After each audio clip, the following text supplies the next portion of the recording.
जोहार, मैं आनंद कुमार और आप देख रहे हैं जनमन की बात। दोस्तों, कांग्रेस के अंदर खाने सब कुछ ठीक नहीं चल रहा है। 4 मंत्री तो बना दिए गए हेमंत सोरेन की नई सरकार में कांग्रेस के कोटे से, लेकिन जो मंत्री नहीं बनाए गए अब वे नाराज दिखाई दे रहे हैं। कई अपनी नाराजगी का इजहार भी कर रहे हैं। हालांकि पिछली सरकार में भी 4 ही मंत्री थे। जब हेमंत सोरेन की सरकार 2019 में बनी थी, उसके बाद फिर चंपई सोरेन जब मुख्यमंत्री बने हेमंत सोरेन के जेल जाने के बाद, तभी भी कांग्रेस के 4 ही मंत्री थे।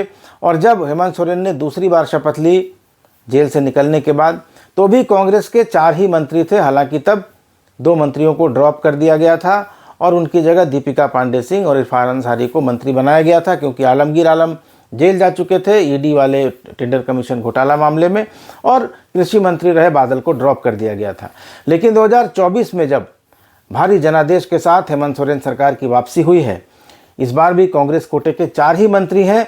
और इन 4 मंत्रियों में राधाकृष्ण किशोर, दीपिका पांडे सिंह, इरफान अंसारी और शिल्पी नेहा तिर्की के नाम शामिल हैं। इरफान अंसारी और दीपिका पांडे सिंह इसके पहले भी सरकार में आखिरी कुछ महीनों में मंत्री थे, लेकिन राधाकृष्ण किशोर, जो कि चुनाव के ठीक पहले कांग्रेस में शामिल हुए थे, छतरपुर से उनको टिकट मिला था, वो चुनाव जीते, वे अचानक नंबर 2 की हैसियत पर आ गए। इसको लेकर भी कांग्रेस के विधायक नाराज हैं कि चुनाव के ठीक पहले पार्टी बदलकर कांग्रेस में आने वाले राधाकृष्ण किशोर को इतनी बड़ी हैसियत दी गई है। और शिल्पी नेहा तिर्की, जो अपेक्षाकृत बिल्कुल युवा हैं, उनको लेकर भी नाराजगी है, क्योंकि बंधु तिर्की की बेटी हैं और कहा जा रहा है कि बंधु तिर्की ने अपने प्रभाव का इस्तेमाल करके उनको विधायक बनवा दिया है। तो कांग्रेस के अंदर खाने बहुत खदबदाहट है, बहुत नाराजगी है, क्योंकि मंत्री बनने की रेस में 8 से 10 विधायक शामिल थे, कई सीनियर विधायक भी थे। और जब मंत्रियों का नाम फाइनल नहीं हुआ था, मंत्रियों की सूची बनाई जा रही थी, तब कई विधायकों ने दिल्ली तक दौड़ लगाई, आला कमान तक पैरवी की, अपनी बात पहुंचाई। लेकिन मंत्री सिर्फ 4 ही बन सकते थे और इन 4 मंत्रियों में राधाकृष्ण किशोर, दीपिका पांडे सिंह, इरफान अंसारी और शिल्पी नेहा तिर्की का नाम था। तो जो बाकी नाम कट गए और जो अंदर अंदर ये अभिलाषा पाले हुए थे कि वे मंत्री बनेंगे, वे अब नाराज हैं। तो इन नाराज विधायकों की नाराजगी आगे चलकर क्या गुल खिलाएगी, ये तो आगे चलकर ही पता चलेगा। लेकिन फिलहाल कांग्रेस का आला कमान इन नाराज विधायकों की नाराजगी दूर करने में जुटा हुआ है, उनको मनाने की कोशिश चल रही है और कहा जा रहा है कि उनको मंत्री के अलावा कहीं और भी अच्छे पद देकर एडजस्ट किया जाएगा। कांग्रेस में सबसे ज़्यादा नाराजगी जिनको लेकर है वो राधाकृष्ण किशोर हैं। और विधायकों का कहना है कि राधाकृष्ण किशोर नामांकन की प्रक्रिया शुरू होने के बाद दूसरे दल से आकर कांग्रेस में शामिल हुए थे, उन्हें छतरपुर से उम्मीदवार बनाया गया, वे चुनाव जीते और तुरंत सरकार में नंबर 2 की हैसियत पा गए। किशोर को दलित कोटे से मंत्री बनाया गया है, जबकि पार्टी में दूसरे दलित विधायक भी थे। इनमें सुरेश बैठा शामिल हैं, जिन्होंने कांके जैसी मुश्किल सीट जीती है। ये सीट भाजपा के लिए बिल्कुल सुरक्षित सीट मानी जाती थी, लेकिन 35 साल के बाद सुरेश बैठा ने कांग्रेस को ये सीट दिलाई है। ऐसे में सुरेश बैठा को नज़रअंदाज किया जाना भी कांग्रेसियों को और कांग्रेस विधायकों को खल रहा है। उनकी जगह राधाकृष्ण किशोर को दलित कोटे से मंत्री बनाया जाना पच नहीं रहा है कांग्रेस के कई विधायकों को। खिजरी के विधायक राजेश कच्छप ने एक बयान दिया है। राजेश कच्छप ने कहा है कि आयातित नेता मौसम वैज्ञानिक की तरह होते हैं, पार्टी में आते ही सब कुछ हासिल कर लेते हैं, पार्टी को पुराने नेताओं पर भरोसा करना चाहिए।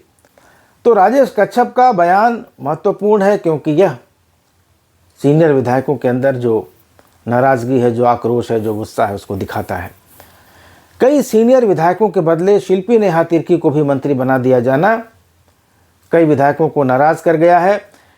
क्रिश्चियन समुदाय से कांग्रेस के पास 2-3 विधायक थे, इनमें नमन विकसल कोंगाड़ी सबसे सीनियर विधायक हैं, लेकिन कार्यकारी अध्यक्ष बंधु तिर्की ने अपनी बेटी को मंत्री बनवाने में सफलता हासिल कर ली है।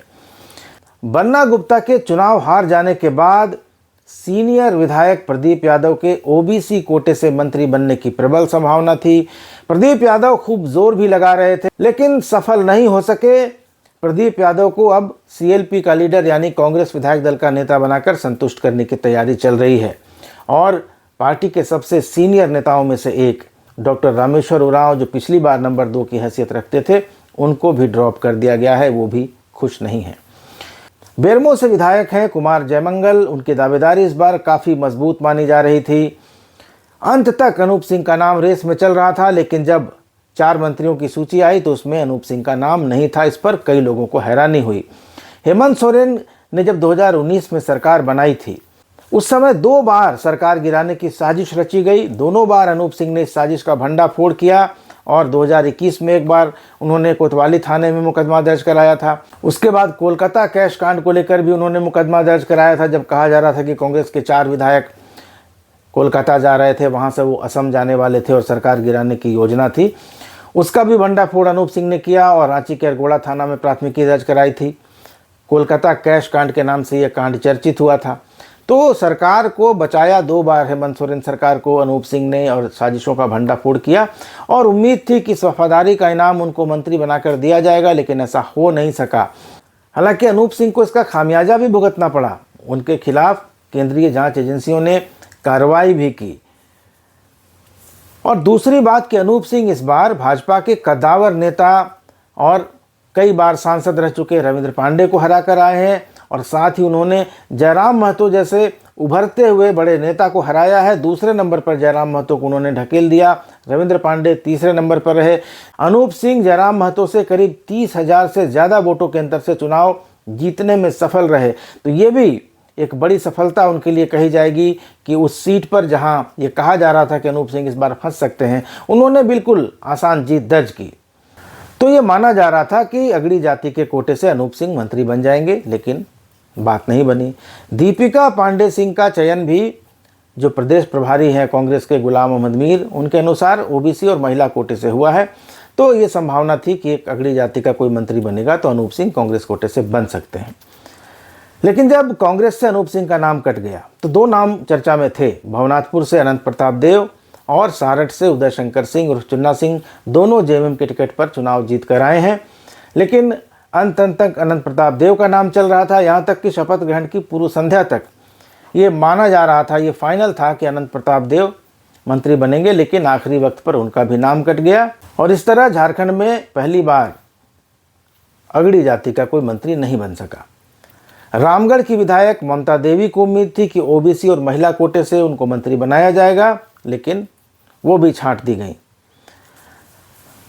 तो अब कई सारे विधायक नाराज हैं, जो मंत्री बनना चाहते थे वो नाराज हैं। तो इन सब बातों को लेकर कांग्रेस के अंदर काफ़ी खलबली है, रूठने मनाने का दौर चल रहा है। तो आगे अब ये परिस्थितियां किस ओर जाती हैं, क्या कांग्रेस एकजुट रहती है या फिर नाराज विधायक कुछ अलग कदम उठाते हैं, जैसा पिछली सरकार में उन्होंने किया था। जब सरकार बीच में बन रही थी तो मंत्री बनने के लिए 8-10 विधायक दिल्ली पहुंच गए थे और जमे रहे थे वहां 2-3 दिनों तक। इस बार क्या ऐसा कुछ होगा या फिर नाराज विधायकों को मना लिया जाएगा, ये देखने वाली बात होगी। आप तब तक बने रहिए मेरे साथ। ताज़ा अपडेट के लिए चैनल को सब्सक्राइब नहीं किया है तो अभी भी कर लीजिए। धन्यवाद, नमस्कार।